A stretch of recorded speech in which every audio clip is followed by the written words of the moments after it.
हर पंचायत में सरकार क्या कर रही है बता दूं। जैसे आप 15 लोगों को, आप बच्चा यहाँ किसी का मैंने देखा वहाँ खड़ा है या यहाँ बैठा हुआ था, आपने स्कूल में बच्चे को भेजना हो या चुप करवाना हो, उससे सही काम करवाना हो, गलत काम कर रहे आपका कहना मानना हो, तो आप उसको क्या करते हो, आजकल मोबाइल देते हैं या चांटा लगाते हो, जहाँ आप एक चॉकलेट दे देते हैं छोटा सा खाने के लिए, या आप 10 रुपए दे देंगे बाजी लेने के लिए, तो आपको बच्चे समझ के 800 रुपये दिया जा रहा। तो बच्चों को ये सुनना है कि आपका परिवार खतरे में है। हमें नहीं पता भूकंप का झटका कितना यहाँ पे आएगा, कितना परागपुर में आएगा, कितना बैजनाथ में आएगा, लेकिन जिले में सारे एक बराबर हैं, सभी की जिम्मेदारी है। हर घर तक पहुंचना हमारा मंत्र था, आप तक पहुंचे हैं। कल आपके परिवार में कोई मरेगा, चाइना और नेपाल ने ये सिद्ध कर दिया है, अगर हम तैयारी करें कोई भी व्यक्ति नहीं मरेगा, हम बचा सकते हैं। वो तैयारी आपकी पूरी नहीं है, तो मैं ये कहना चाह रहा हूं कि आप कातिल हैं अपने परिवार के। अगर आज से पहले डॉक्टर नहीं थे, हॉस्पिटल नहीं थे,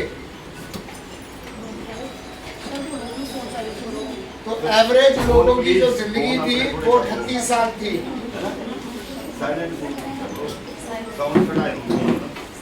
ये कहना है कि पुराने जमाने में लोग ज्यादा जिंदा रहते थे, नहीं, कोई होते हुए 80 साल 90 साल। बहुत सारे बच्चों की मौत हो जाती थी जन्म के टाइम पे, इसीलिए आशा करके रखे गए। किसी को हार्ट अटैक हुआ तो मर जाता था, अब हॉस्पिटल ले जाते हैं, फिर भी 6 लाख लोग यहाँ मर रहे हैं। मेरे को नहीं पता इन्होंने ये करवाया होगा CPR।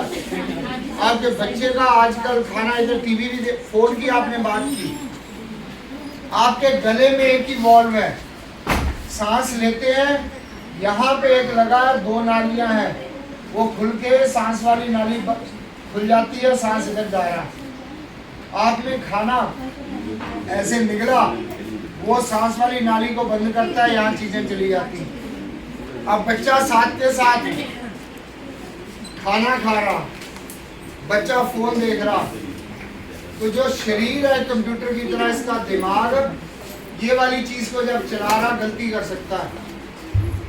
आप नॉर्मल घरों से हैं, आपने आशा वर्कर सुनी है कोई? 2001 में एक आशा वर्कर बवाना से थी, जैसे आज आपकी ट्रेनिंग हुई, कुछ लोगों का ध्यान देख रहा हूँ, अपने फोन पे था, जब इधर था, वो कर लेंगे, अपने आप को संभाल लेंगे। ये CPR उसने ठीक से नहीं सुना, या सुना होगा 3 दिन बाद भूल गए। जो आज चीजें सुनी उसको जाके, जैसे आप मंत्र पढ़ते हो संक्रांत के दिन, या कहीं मंदिर त्योहार गुरुद्वारे में जाके पूजा पाठ कर लेते हो और याद करते हो, इन चीजों को याद रखना, तभी बच पाएंगे। उस दिन के आप देवता हो। उसको CPR सिखाया होगा, वो तो गर्भवती महिला को, बच्चों को देखना है, अपने बच्चे को ऐसे लेटाया है, दूध पिला रही है, फोन आया, बाहर सुनने चली गई, इधर पिल्लो रखे हुए कि बच्चा बार बार में बोतल बड़ी होगी, ये चुकारी पिलाना है, फेंक देता होगा। अब अंदर आई है वापस, उसने देखा कि उसकी आंखें खुली है, दूध यहाँ से निकला हुआ, उसके हाथ ऐसे है और टांगे ऊपर को, बच्चा मर चुका था। और अब उसको हुआ कि आप बच्चे को देखा, चिल्लाने लगी। पास वाला कोई आपकी तरह मेरी तरह कोई आया होगा, बोला होगा क्या हो गया क्या हो गया, 5-7 मिनट उसी में चले गए देखते हुए ऊपर नीचे। फिर साथ वाले PSC में गए हैं और वहाँ बोला होगा कि कोविड में ड्यूटी लगी तो डॉक्टर नहीं है, तो टांडा ही ले लो सीधे। तो टांडा पहुँचे 35-40 मिनट में। अब ये बच्चा है, इसकी आपने लाश पकड़ी हुई है और चिल्ला रहे हैं, उसको ऐसे पकड़ रहे हैं, बातें कर रहे हैं, उसकी छाती पे ऐसे हाथ मार रहे हैं। जो CPR है बड़ा टेक्निकल है। आपके अंदर टुल्लू पंप लगा है, जैसे बम्बू कॉफी वाला वो आइसक्रीम वाला दबाता है, उसको ठीक से दबाओ तो दबता है, ऐसे दबाने से नहीं दबता। 2 सेकंड, 1 सेकंड में 2 बार दबाना और कम से कम 1.5 इंच दबे। वो भी वीडियो अगर चला तो वो दिखा पाएंगे आपको। तो इस बच्चे को गाड़ी में बिठाते, वहां जाके नर्सों को चिल्लाने लगी मैं तो हूँ 15 मिनट हो गए, डॉक्टर साहब बाहर नहीं आ रहे इमरजेंसी में। उस टाइम सभी इमरजेंसी थे लोग, और फिर गालियाँ देने लगी। नर्स ने जाके डॉक्टर को बोला होगा, डॉक्टर बाहर आए और उन्होंने कुछ उसकी तरफ देखते रहे क्या हुआ, तो बता रही है, चला रही है, कैसा हुआ, इसको बचा लो, कर लो। कहते आपको 45 मिनट हो गए, 35 मिनट बाद आप यहाँ पे पहुँचे, जब इसकी दिल ने और छाती ने काम करना बंद हुआ। और वो इसलिए हुआ कि आप इसके पास नहीं बैठे थे। कहीं हजारों में एक हादसा होता है, और उस टाइम उसको खांसी आई होगी, और उसी टाइम पे यहाँ दूध है, उसकी वो मोरी बड़ी कर रखी होगी, और दूध वहाँ अंदर गया, तो छटपटाता गया, दूध उसके छाती में भरता गया, क्योंकि यहाँ वाला सांस भी ले रहा और ये कर रहा। जैसे पानी में डूबता है बच्चा, वो दूध में डूब गया एक तरह का। कोविड में क्या हो रहा था, कोविड वाला वायरस आपकी छाती में जाके बैठता था, जैसे घास के ऊपर वो थूक निकलने वाले कीड़े होते हैं, वो थूक निकल रहा था, छाती भर रही थी और लोग मर रहे थे। जिसका शरीर उसके साथ लड़ने पा रहा था वो अटैक करके खत्म कर रहा था, जिसका नहीं था वो जाके ऑक्सीजन प्रेशर वाली दे रहे थे। जैसे बच्चे फूंक मार के कई बार ठंडा करते चाय को और नीचे थल्ला देखते उस चीज़ का, तो ऐसे ही आपको सांस लेना चाहिए। अब इस लेडी ने ना सांस लिया ना छाती दबाई, गाड़ी में बिठाती, ऐसे पकड़ा रहता, उस बच्चे को रोती भी रहती, नाक और मुंह में लेती, सांस लेती, और चाहे चलाती, किसी से बात भी करती है, दबाती जाती। आपके किसी का अटैक हुआ, गाड़ी में बिठाओ, आप ये नहीं कि आधा घंटा वही इंतजार करते जाओ, आप उसको गाड़ी में लेके जाओ, गाड़ी की सीट फोल्ड करो, उसके ये सीपीआर करते जाओ, गाड़ी बोले तो बोलो धीरे धीरे चला के लेके चल। आपको आधा घंटा भी चला, आपका ये जो टुल्लू पंप लगा हुआ लगा रहेगा, वो टुल्लू पंप क्या करता है, आपका खून का दौरा चला रहा। अब जब सांस ले रहे हो, आप रात को कहीं सो गए, आपकी बाजू आपके नीचे आ गई, आपका शरीर कणों से बना है, सेल से बना है, ये मिट्टी के सेल है, इनमें जान नहीं है, हमारे सेल जिंदा रहते हैं। अब सारे लोग जिंदा है तो भारत जिंदा है, आपके सारे सेल जिंदा है, आपका शरीर जिंदा है। अगर वो सुबह में आप उठे, इसको हिलाया, वहाँ खून आया, सांस लाया, खाना लाया, आपके बेहोश सेल जिंदा हो गए, आपका हाथ चलने लगा। लेकिन दिमाग ऐसी चीज है, इसके सेल 5-6 मिनट तक बेहोश रहते हैं, उसके बाद मरना शुरू कर देते हैं। हमारे बाकी शरीर के सेल 70 घंटे तक जिंदा रह सकते हैं, बेहोश रह सकते, फिर मरते हैं। जब आप इसको दबाते हैं, वहां पे आपका खून जा रहा, जो सांस लिया छाती में गया, छाती से छानी लगी हुई है, खून में गया, खून में जो हीमोग्लोबिन है, लेडीज को, लड़कियों को अक्सर बोला जाता है कि आपके जो हीमोग्लोबिन है वो 12 के करीब होना चाहिए 10 डेसीलीटर में, अदरवाइज खून तो आपका 5 लीटर है। वो जब आप उसको छाती दबाते लेके जाएंगे तो आपका दिल भी दब रहा और छाती भी दब रही, जब छोड़ेंगे सांस अंदर आ रहा।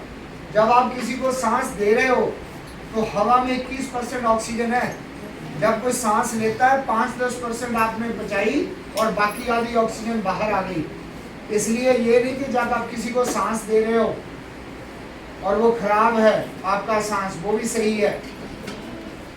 इन 2 चीजों से वो बंदा, जो सेल है वो नहीं मरेंगे, जिंदा रह पाएंगे। किसी के घर में किसी को हार्ट अटैक आता तो ये चीज करनी आनी चाहिए। जाके 20 तरह के वीडियो देखते, उस नेता ने क्या बोला या किसी और ने क्या बोला, पैसे कैसे कमा सकते हैं, जीवन कैसे बचा सकते हैं। हमने ये सीखा जानवरों से, बंदरों से। तो डॉक्टर था जिसने देखा साउथ अफ्रीका में कि बच्चा उसका डूब गया, पानी से निकाल के, और बंदर इकट्ठे हो गए उसके यहाँ से पानी निकाल रहे हैं छाती से।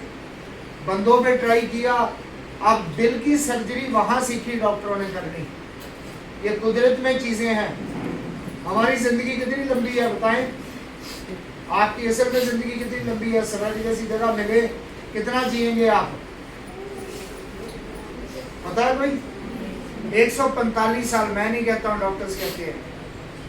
धरती पे कितना जी सकते हैं? 125 साल तकरीबन। बचपन में हमें पढ़ाया नहीं जाता, बच्चे को आपने फोन लिया, आपने घर में कोई लिपस्टिक ली, उसको 3 साल बची रहे, आप उसके लिए सब कुछ करते हैं। ये शरीर 125 साल जी पाए इस धरती पे, हमें नहीं पता कैसे करना। और उसमें एक हादसा एक्सीडेंट होने का, और ये एक्सीडेंट भूकंप में भी हो सकता है, बाहर भी हो सकता है, उससे बचना है। ये देखो शाम का 4 बजे का तकरीबन टाइम है, हैटी देश है, और वहां पे लोग इंतजार में खड़े हैं। और अभी ये भूकंप आने से पहले चलने दो,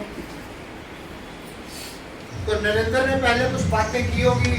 वो देखो बच्चे वापस स्कूल कॉलेज से जाने के लिए, घर के लिए, ये वहाँ रेडियां लगी हुई, उन्होंने कूड़ा इकट्ठा कर दिया, उनकी दुकान खत्म हुई। अभी इसके बाद भूकंप आएगा, ये उसके बाद का नजारा है। इसको बचाने दो शोर, आप अपनी चीज में ध्यान दो।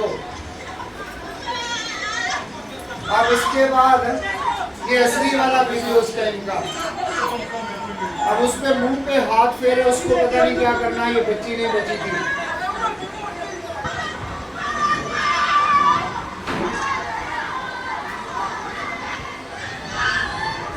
शायद यही अंधारा में हालत हो। ये बच्चे लेके मिट्टी के नीचे,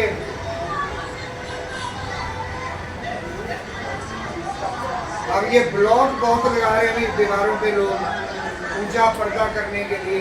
ये बेचारी जिसका घर भी नहीं था, मच्छियां उठा के टोकरा सामने पड़ा देख जा रही थी। ये आप हम कोई और ना, आपके परिवार का ना हो। सरकार को आप दोष देंगे, उनके अपने महल टूटे होंगे उस टाइम पे। 4 दिन बाद शायद पाकिस्तान से भी टीम बनाई जाएगी। इंसरान बोलते हैं, हमारे टाई अप है आपदा प्रबंधन के, म्यांमार में हुआ तो हमारी टीम से वहां गई हुई है। पहले 3 दिन आपने अपनी रक्षा करनी है। उसकी तैयारी के लिए सरकार हर एक पंचायत में आपदा प्रतिक्रिया केंद्र बना रही है। पंचायत इमरजेंसी रिस्पांस सेंटर 50,000 रुपए की इक्विपमेंट दे रहे हैं आपको। आपको वो चलानी आनी चाहिए। ये बड़े बढ़िया घर भी टूटेंगे, क्योंकि इसके नीचे, मैं बाद में बात करता हूँ, आपको पता नहीं घर कैसे बनाने हैं। ये टिका रहा वहीं पे, इसके नीचे पानी नहीं लगातार नीचे जा रहा। और ये बाजार ऐसे आपको सड़क दिखेगी जब बड़ा भूकंप आएगा तो। ये डीएसपी है वहां का, ये फ्रेंच में चला रहा, कह रहा कि मेरे को पीड़ा हुआ था, उठा के हॉस्पिटल लेके चलो। अब हॉस्पिटल जाने का तो कोई रास्ता नहीं, ये भी मर गया था। हेलीकॉप्टर से ये लोग उतारे गए यूएन के। ये 2 घंटे की बात है, पुलिस स्टेशन सारे खाली हो गए, हर एक को अपने घर की पड़ी होगी। आपको भी अपने घर की पड़ी होनी चाहिए। ये पेट्रोल पंप पे ला के रख दिया, जहाँ से गाड़ियां चलती बस स्टैंड में। अब बसें नहीं चल रही, गाड़ियां नहीं चल रही, आगे पुल टूटे हुए। ये लोग मर गए थे अगले 2-3 दिन में। तो अब ये हालात हमारे हैं। हमें घर में कितने लोगों के पास टीके की, कोई दवाई की जो पट्टियां हैं, कहीं